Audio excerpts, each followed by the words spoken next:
Hello. Remember me? It's Iron Man Sheps. Yes, it's World of Warcraft. Back in the old game. Back kicking it old school again. Right, now apologies, I've been doing a lot of Guild Wars 2 content. I've been enjoying the game an awful lot. It is pretty awesome. But this past week we've had 5.04 hit the live WoW servers. We've got Mr. Pandaria coming out in less than a month now. And more importantly, I've got to get this bloody Iron Man challenge finished and dealt with. I want to get it all done and dealt with by the time MOP comes out, so we've got stuff to do. And before we even get talking about 5.04 and what that means for Iron Man, we've got to get done with the footage that I'd previously recorded. And I've recorded, I tell you what, I've recorded quite a lot. And I just not actually edited it together and uploaded it. So bear with me whilst we go through some old 4.3 content. I'm not running with the new talent, or I never was running with talents, but I'm not running with the new system at the minute. Right, now if you remember, we were in Terracar Forest last time. We're still in Terracar Forest. We've still got quite a lot of quests to finish off here.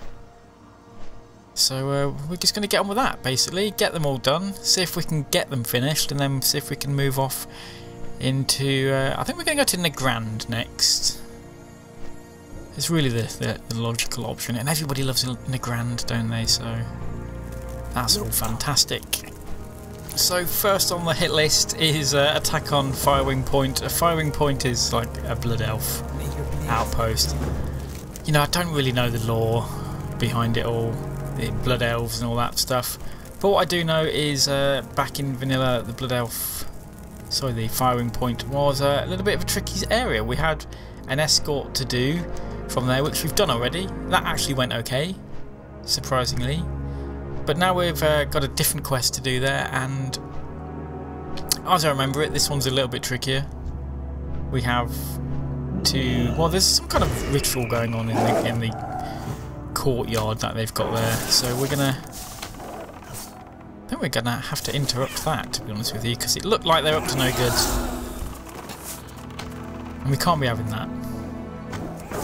So we have 30 different types of mobs to kill. We've got a Defender Blood Warder and a Warlock. So I'm not sure what a Blood Warder is. Doesn't sound very healthy. And we also got another quest to do here. Arcane Tome, which is a random drop. It could be from these mobs. It could be from, I think, any Blood Elf in Outland. So, you know, if we get that, that's great. Or we get a shit ton of XP if we find the Arcane Tome. So hopefully we can do that. But I think we probably do some fast forward, because it's, like I say, we've got 30 of these to kill. It's going to take a little bit of time. So you can see in the courtyard area there, as we get a bit closer, you'll see all of the mobs zone in. They're up to no good. We're going to have to sort them out. They've got like laser beams coming out and hitting a ball. It's terrible.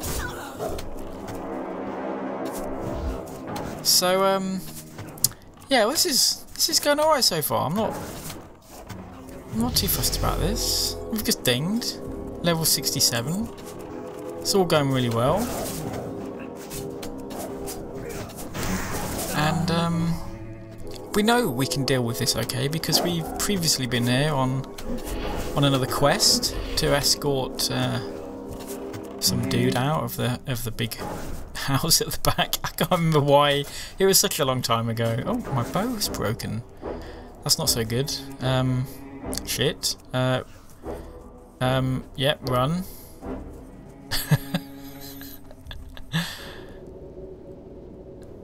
We're gonna halfstone. We're gonna try and halfstone. Yeah, that's not good. That's worst case scenario. I'm glad it kind of broke there and not a bit further on, because that probably would have got us died. And, that's oh well, I've been using that bow since level 60, so I've been using it for 7 levels and I've not repaired it, so it's not at all surprising that it's broke. Right, well, I guess we're going to head straight back out there and continue on with that quest. So thinking about it, you know, I've actually had quite a lot of new subscribers through Guild Wars content. I'm not sure whether this is the kind of video they're going to be watching, but if they are, I guess we'll just run through a little bit of an introduction again to the Iron Man WoW challenge. So the challenge basically is perma-death first and foremost, but more than that, you're not allowed to use any high quality gear, so just the very basic gear that's going to give you armour upgrades. You're going to get no stat upgrades from it at all. That's white and grey armour. I guess it's similar to white armour in Guild Wars. We're also not allowed to use any talents or anything that's going to increase the amount of XP we've got, or potions, or anything like that. So we're kind of at the bare minimum of what our character can be and still be competitive. And competitive probably isn't the best word to be using for Iron Man, because we're really not that competitive. We're, you know, we have to be really slow and methodical about taking on these quests, especially when coming into an area like this where we've got so many mobs that we could aggro instantly if we're not careful. So far we've been doing okay. The progress of my character, he has died like twice now, so every time he dies I go and level up a new character and start from scratch. And the reason for that is there is a tracking website, wowironman.com I think, where it will query the WoW armory and actually get stats from our character and make sure that it's legitimate. And obviously when we die it's no longer legitimate and we have to start again. So that's where we are at the minute. Outland is going okay. We died at 63 I think, due to I'm claiming it was a buggy quest. Lack of knowledge on my part I guess was probably more truthful. But this is going okay. This area here, like I say, it used to be pretty tricky. We're just peeling things off from the edge, and of course we've got flying mounts so we can deal with it a bit better. And we're just after warlocks now. We just need a couple more warlocks. And there's just these two here. And that should get us the quest complete, I think. And indeed it has. Right. And from what I remember, we get a follow-on quest here to go back and kill off a specific guy in the big building there. So let's go and pick that up. The final code. And indeed, let's head all the way back again. This is so much easier having a flying mount. And like I say, it's I've mentioned this previously. In a way, I kind of think it's ruined the game having a flying mount. I'm really looking forward to Mr. Pandaria and not being able to fly, and actually having to use ground mounts. I think it's it seems so simple now, but you know, when you come back and play through these zones, you know, they were challenging. And this, I think, is probably the thing that Guild Wars has made me appreciate most. The fact that it down levels you when you go back and do some of this older content. Even if you're only a level or two ahead of it, it'll down level you, and it, you know, so it's still challenging for you, and that's why I've enjoyed this Iron Man challenge so much, because with expansion packs and talent resets and all that kind of stuff that we've had over the years, even if you're at the right level, using at the right level gear, it's still far too easy. The game is just too easy nowadays. And that's not me saying that from a, oh look at me, I'm really good at playing WoW. Because, I mean, I don't think I am. I'm alright. I do okay. I have patience, which a lot of people don't have these days. But, you know, I'm not particularly skillful, but the game is a lot easier, because through expansion pack talent resets, everybody just becomes more powerful, and overly so. I don't think they balance the game right. So, not so great. Right, rant over. Well, for now. We're doing the final code. Thankfully, somebody's just come in and cleared that out for me. That might have been something I'd have struggled with, but somebody's done it for me, so that's good. But yeah, I think having a flying mount definitely exacerbates the situation. It makes it that much easier again, because we can just fly over everything. I'm not sure whether Blizzard will do what they did with Wrath. I know with Wrath you couldn't fly in Northrend until 67, I think it was, and then they patched it later so you could pick it up at level 70. Maybe they'll do the same with Pandaria. I don't know. But at the minute, like I said, I'm looking forward to doing some new content in WoW. I've not really played through the beta. I started to play through the beta, and it got to the point where basically I was like, you know what, I'm going to have to do this content again in a couple of months. I don't really fancy having to do it twice. Not all the way up to 90. And there is a lot of content to go through. If you think about the amount of XP that you need to get from 85 to 90, and they recently expanded that as well. I think it was probably a little bit imbalanced at one point, so you could level up very quickly. Not so much anymore. I think they increased it by 55%, which is a lot when you're talking about tens of millions. So yeah. Right, we're still oh, please be finished with Terakar soon. We're still over here. And we're on the far side of Orchard Dune now. And we're burning Shatar Corpse Vindicators. Shatar Vindicator Corpses. I don't know why. Don't know the lore. I don't really care because I want to get these quests done and move on. The lore at this point isn't particularly interesting. This is kind of not essential lore for Warcraft. Sorry, let's just get it done. I just flicked up my talent pane there so you can see I'm not cheating. And now we're slaying Uchinai initiates. We need 12 of those.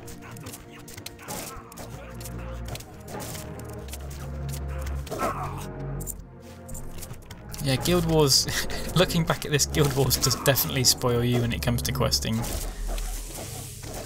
I know it does have a certain aspect of grind, but it's not as bad as WoW. It's more freeform, and I think we're seeing some more kind of dynamic and freeform quests in WoW. That's definitely one thing they've... you know, there's not a lot they can do with the system, and without, you know, rewriting the game. But they've tried to add in some more dynamic content into MOP from what I've seen. So that's good. I appreciate that they're doing that. In terms of 5.04, that's the patch that comes out pre-MOP. That's the patch. If you're not currently playing WoW, that's the patch that's given us all of the kind of talent resets and lots of other stuff as well, pre the release of MOP. I've not really had a chance to play around with that for my Iron Man character, in fact not at all. I will get back onto that at some point. I have played it on my main, so for those of you that are hunters and will be looking forward, I'm not sure that's really the right phrase, but we'll be hopefully seeing some raiding guides from me, then I have played around with it on my main.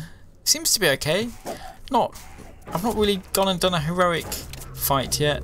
I'm not really that keen on doing Dragon Soul in heroic at the minute. We've done it so many times, and our entire raid team has everything that they want from there, so there's really no point in going back. But I've gone through and done a kind of like a social looking for raid just to kind of get to grips with the rotations, and it seems fine. Beastmaster seems a lot more interesting.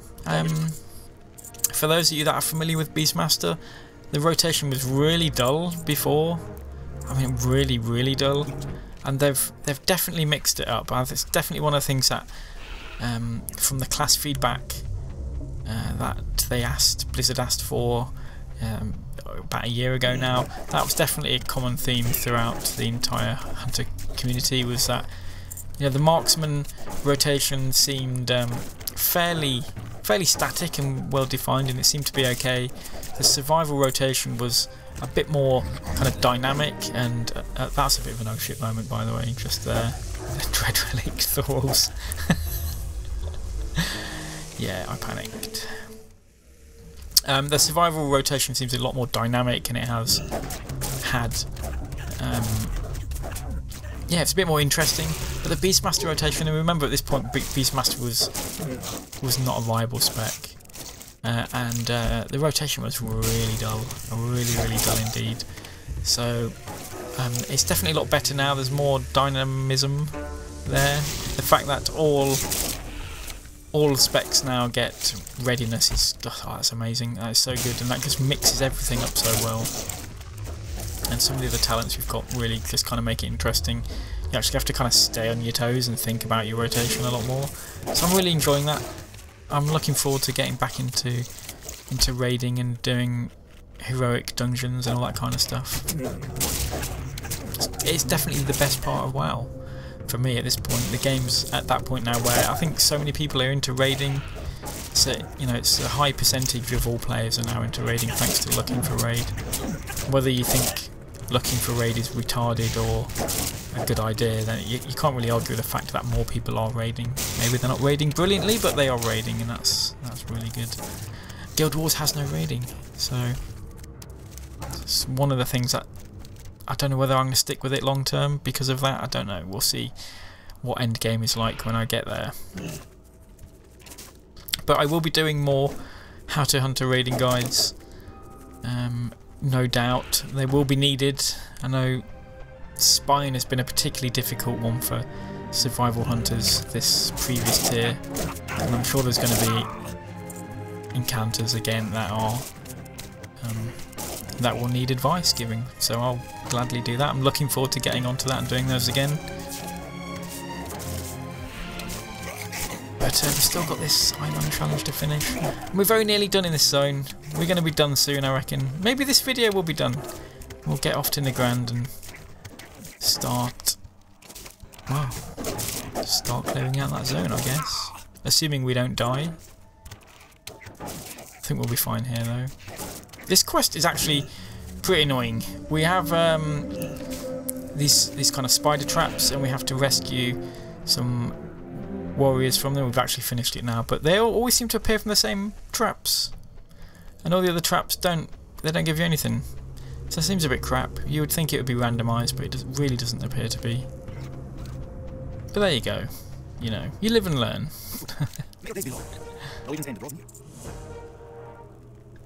Evil draws near.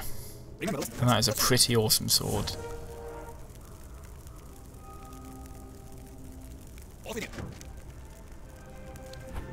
So we've got Evil Draws Near, which, from what I remember, was a really boring quest. So we have to use something at the Writhing Mound, and then we have to kill some stuff there. And it's, you know what, I had to look through this because I wasn't sure what we were supposed to be doing.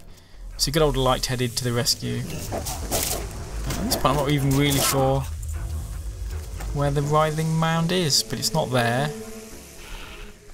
We've also got the big bone worm, and Light-Headed is telling me this is going to be a difficult quest and giving me some tips on how to deal with that. So pause the video if you want to read those tips. I won't spoil how it turns out for you.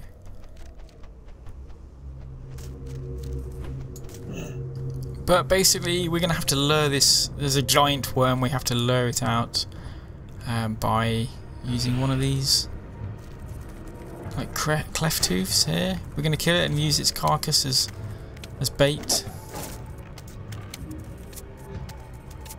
And the guide that I've been reading says basically draw the worm out to this area here. It's a big ass worm because it's apparently it will kick your ass. And maybe this was an elite, I don't know, maybe this was an elite in TBC, but it's not now, and it dies just as easy as any other mob. And yeah, that's a bit of a disappointment. So Evil Draws Near, like I say, this is a bit of an annoying quest. We have lots of things on this mound that we have to kill, and there's not enough of them for the quest, which is really shit. So we have to kill all of these, and then I think we struggle and we have to kill some more, and we have to wait for respawns, which is a bit of a pain. But you know, it's all XP. We've got rest XP at this point, so it's not too bad. Could be worse, I guess. They could all be elites. That would be pretty harrowing.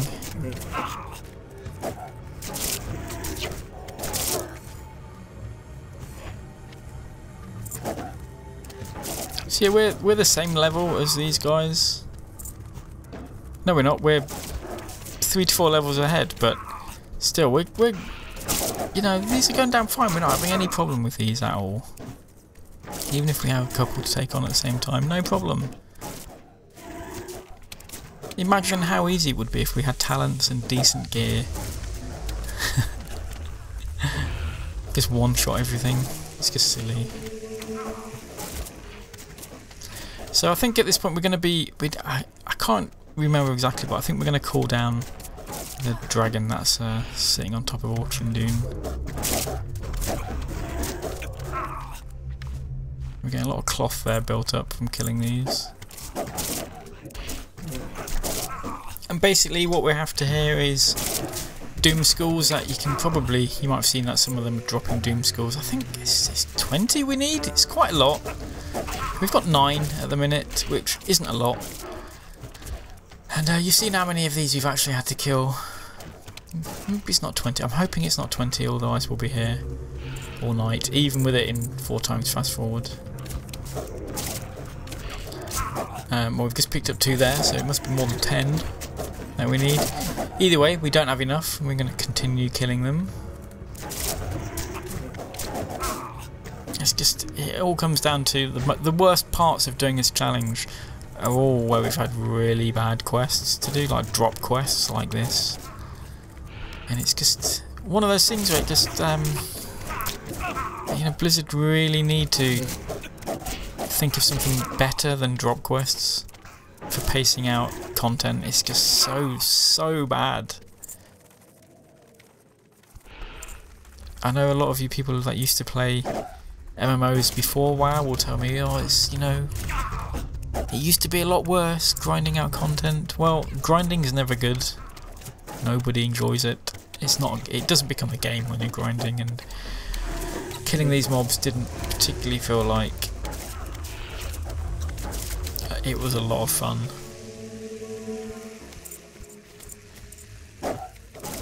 Not sure how many we've got at the minute, but I'm guessing still not 20. Yep, we've got 17, so 3 more to get. And indeed, we are going to call down Turborus, I think he is, the dragon.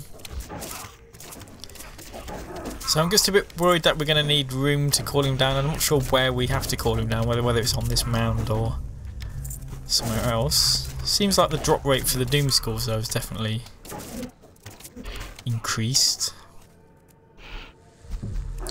Right. Let's do this. Thankfully, it's not Syndragoza, but it, you know, thankfully it's also dead. How easy was that after all that? Ridiculous. Again, I think that used to be an elite. It's not anymore. It's also identified as a quest mob, and I think quest mobs, multiple people can tag now. I think that didn't used to be the case. But I think we might be done. I think we might be finally done. Let's clear our bags up. And we're flying to Nagrand. Oh yes, finally. Terracore Forest is done. I feel as sorry for you guys watching this as me that's had to re-voice it over after playing it. It was particularly dull. It's far too green. So kind of that horrible green. And we're going to get a nice green in Nagrand. Oh, it's so relaxing. Okay, join me next time when we're going to be seeing how far we can get through this zone. Hopefully we'll get it 100% complete as well. As usual, comment, rate, subscribe. I'll see you next time.